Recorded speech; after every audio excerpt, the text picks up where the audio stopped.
The book felt heavier than it should have. Vayan sat on her bed, the dim bedside lamp casting a soft yellow glow over the cover, The Vampires, Author V.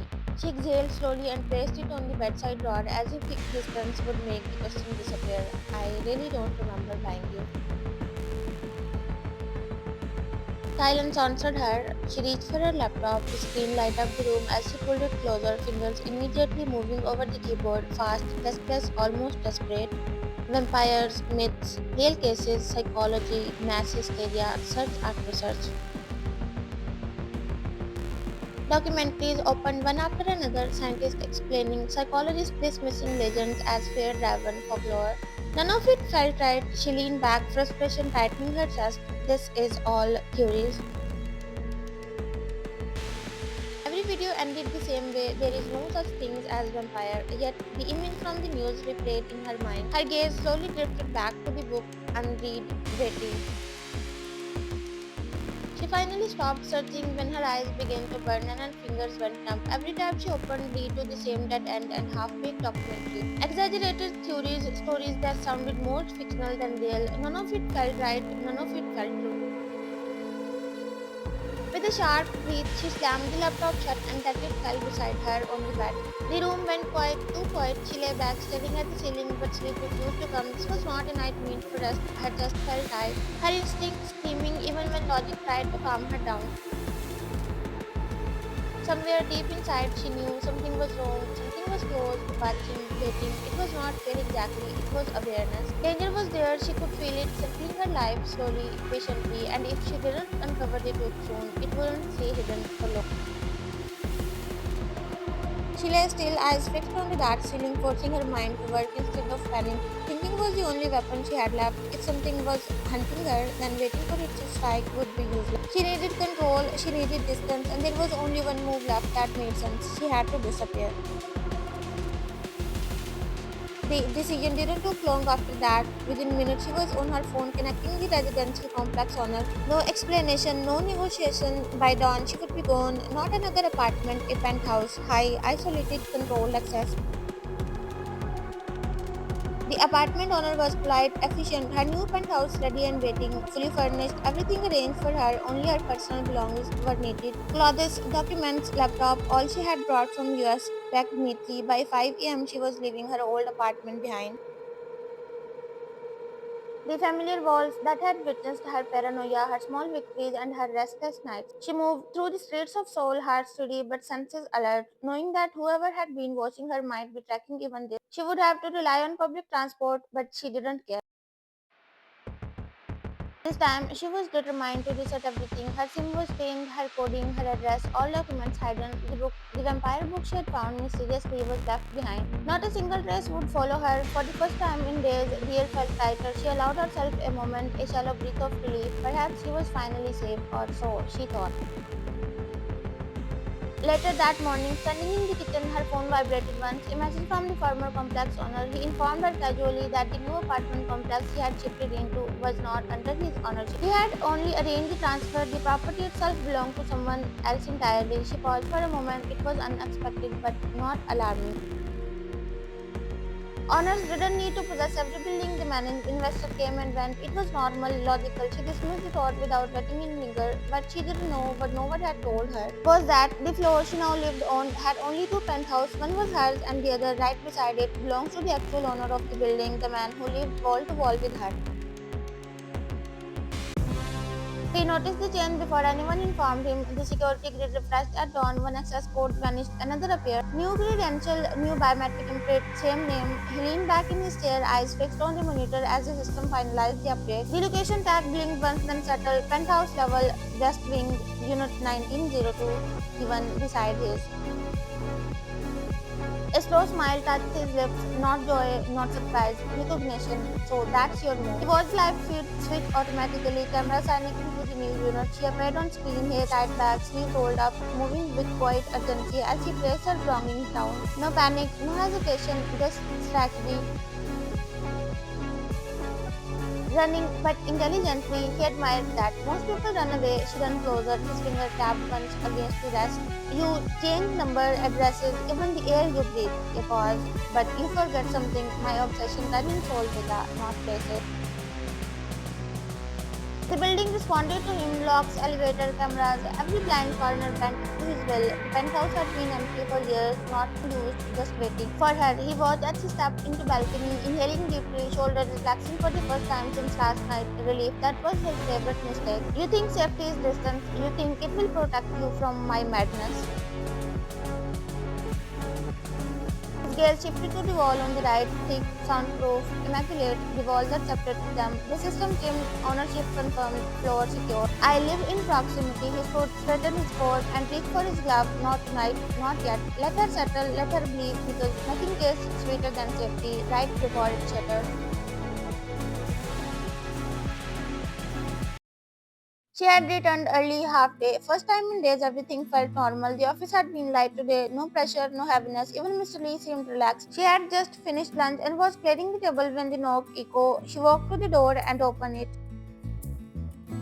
A guy stood there, not intimidating, not threatening, young, maybe 24 or 25 years at most. Soft features, innocent eyes behind thin glasses, messy hair falling into his face, half hidden by loose sweatshirt and sweatpants. He looked more like a college student than a man living in penthouse. And he smiled. A wide, boxy smile, childish, disarming. For the first time that day, her lips curved without effort. Hi, yes, how may I help you? He lifted the box in his hand slightly. Sorry to disturb you, you are my new neighbor. She blinked.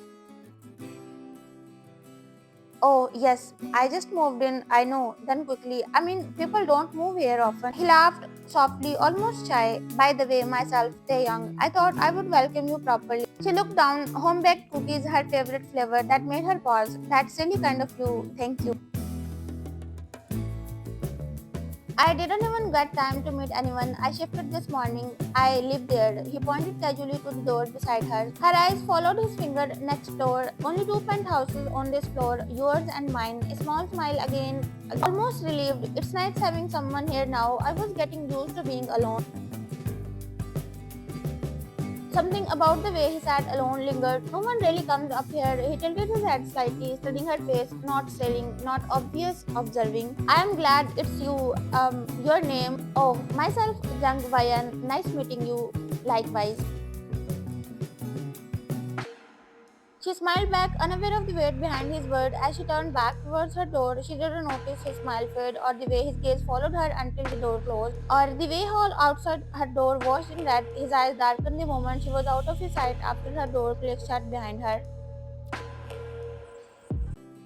The apartment was quiet. She placed a box of cookies on the table and sank into the sofa. For the first time in a long while, she allowed herself to breathe, but even in that moment, she could feel it. The weight of unseen eyes, the cold brush of something waiting beyond her awareness. It hit her suddenly. She didn't give anything in return of treat. She scolded herself, muttering under her breath, Ash, Vayan, you're quite dumb. He was here just to give me cookies and I didn't even think of returning a small gesture. You should have at least said something or offered something in return. Her mind raced, imagining how awkward it might have seemed, how the little exchange could have gone smoother. A small smile tugged at her lips, but the determination took over. Okay, let's fix this. Let's make something for him, something sweet, something that will show I care, that I'm a good neighbor. She got off couch lazily before heading towards kitchen, thinking of what to make. She walked in the kitchen, her finger brushing over the sleek countertops, taking a deep breath. The penthouse still smelled faintly of fresh paint and air freshener from the morning, but now it was tinged with warm domesticity that made her feel almost safe. Her eyes scanning the ingredients, flour, eggs, sugar, and then out of nowhere, as if fate itself had intervened, her hand moved almost automatically as she opened the fridge. Strawberries came into her hand, juicy, red, perfect, the exact one she had loved as a child. Her lips curved into a soft, almost embarrassed smile. Strawberries, really, of all the things you are giving me strawberries. She whispered to herself, shaking her head lightly. Well, I guess that's perfect. Strawberry muffins, it is. She got to work, dough mixing and folding the batter with a focus that made the kitchen feel like fourth century. The sweet aroma of strawberries mixed with sugar and batter soon filled the kitchen, wrapping around her like warm, comforting blanket. Her nerves, straight from constant awareness of being watched, is just a little piece washed over her into domesticity. She She poured the batter into muffin tin, smoothing it over carefully. Each muffin, small and perfect, felt like a tiny peace offering a message without words. She imagined him receiving them, smiling that same soft voice smile, perhaps surprise, perhaps delight. The thought made her cheeks warm. But even as she worked, her mind couldn't fully relax. The book lingered at the back of her thoughts, sharp and persistent. Even here, in the sanctuary of her new penthouse, she felt it, the invisible gaze watching her, analyzing her, a presence that didn't belong to the kind neighbor next door, not at all. She shook her head and tried to focus. No, right now, she would do this small act of kindness. She would bake, she would live a little, she could think about the other stuff later. The muffins were ready, golden brown and steaming. She let them cool, arranging them neatly in a small gift box and wrapped it with a ribbon she had found in a drawer, a touch of thoughtfulness. Okay, let's go, she murmured, lifting the box, heading towards the door. Her heart fluttered slightly, not from fear this time, but from anticipation, excitement, and something else she couldn't quite name. She stepped out, taking careful strides the hall. The polished floor cooled beneath her slippers. The box in her hand felt heavier than it should, not from weight, but from the meaning behind it. A simple gesture, yet it felt like a bridge, something that could for a moment connect her to the world around her without fear or surveillance. But somewhere just beyond the walls, in the shadowed penthouse, she couldn't see, two dark eyes tracked her every moment. A slow smile spread across a face hidden in darkness, unseen but ever present, his eyes darkened with hunger. She made muffins for Taehyung, a low, quiet murmur escaped lips that no one had ever seen clearly. How deliciously unaware she is. The contrast, her innocence, her small acts of kindness, and the dangerous, obsessive gaze watching her hung heavy in the air, and as she knocked on the door next to hers, a thrill of excitement and fear danced along her spine, unaware that the real story was only beginning.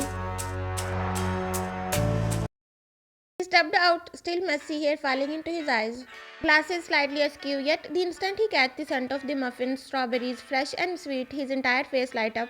Hi, you actually came back so fast after giving cookies. I could do nothing, she said, a small smile tugging at her lips. I thought maybe I would make you muffins in return. I hope you will love them. She handed him the box, his hand almost shaking in excitement, and she noticed how he practically lunged at it the moment the lid opened, eyes sparkling. I love strawberries, he said, with a childish enthusiasm that made her smile. How did you know? Oh, I didn't know, she replied, her lips curving. I just instinctively ended up making strawberry muffins. I thought you might like them as everyone likes strawberries. So he chuckled softly, picking up one of the muffin and inspecting it. Yes, strawberries are everyone's favorite. They are so sweet, so juicy, and so red. She froze for a moment, her smile faltering, confusion flashing in her eyes. Oh, she whispered, not sure how to respond. He laughed, a low, almost nervous chuckle as if erasing the edge of his words. Sometimes strawberries are just so red, she said lightly. She allowed herself to smile again, understanding his words finally. Yeah, you're right, strawberries that red, they are just so sweet. Yeah, of course, he replied, a faint, dark glint in his eyes. Sometimes I think. She froze once again, a cold shiver ran down her spine. Did you just say that? Her voice wavered, a mix of fear and curiosity. You know, I am a forensic student, so I am interested in these things quite a lot. But leave it, come inside my house. Why are you standing out here? He explained casually, as if this were normal conversation.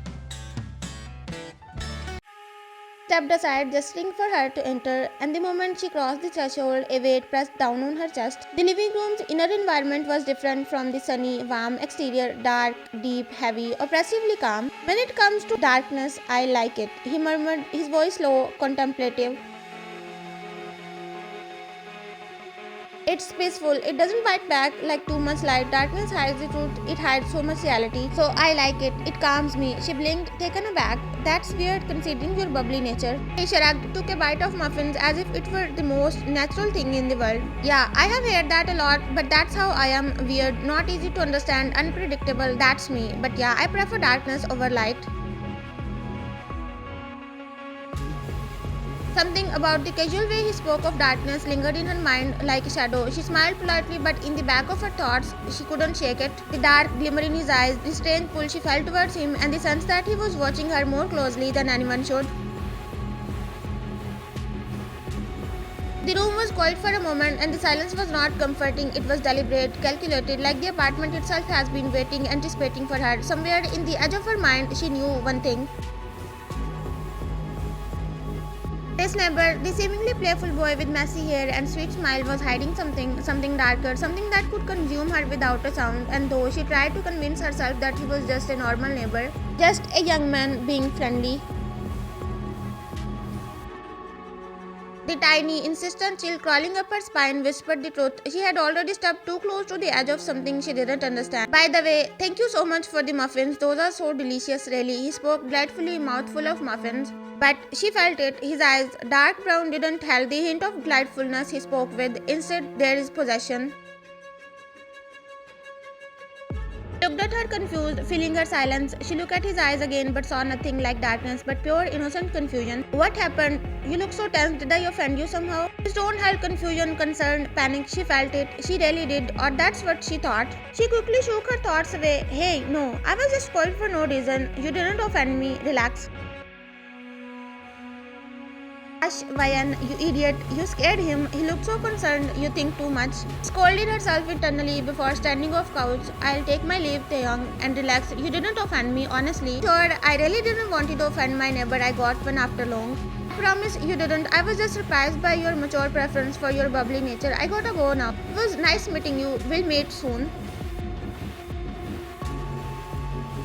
He smiled before leaving. The moment the door shut behind her, his eyes darkened. The room became more heavy, the thickness in the air pressing skin. Alright, we will meet again soon. We have to meet soon. Otherwise, how will I breathe? How will we get you, me, Veda? He stepped out after her, his gaze glued to her house. She is inside. She thought he is safe. She thought distance will protect her, but... Her phone rang, a text notification from an unknown number again. She stared at the screen, a chill ran down her spine. The text read, good thing you moved, Vida, but did you really move away or...